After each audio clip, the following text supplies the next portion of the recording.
Hi everyone, in this video we're going over how to calculate percent increase or decrease.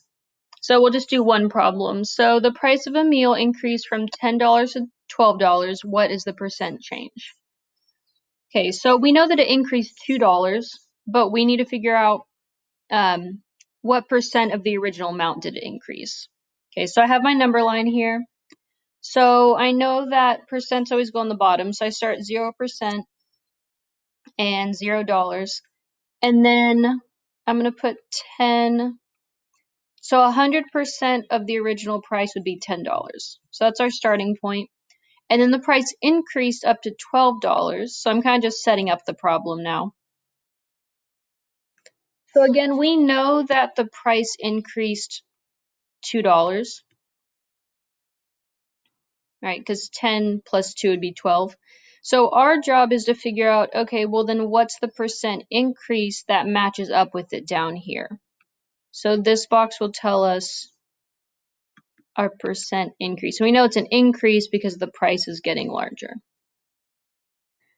Okay. So now that I kind of have my picture set up, again, I want to try to figure out what goes in this red box. Maybe we'll just call it X for now.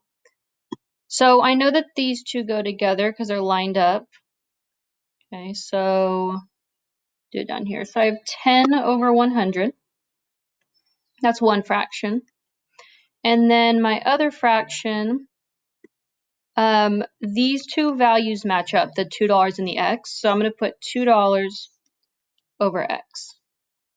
Okay, so you can see that I have these two values go together, and then the two green ones go together. Okay. So I think setting it up is the tough part. Now you're just doing cross multiplication, and there's lots of ways to solve this, but we'll just use cross multiplication. Okay, so I'm going to cross multiply. Okay, so I have 100 times 2 equals 10 times X. All right, so 100 times 2 is 200. Okay, and now think about when you're isolating X, you're getting it by itself.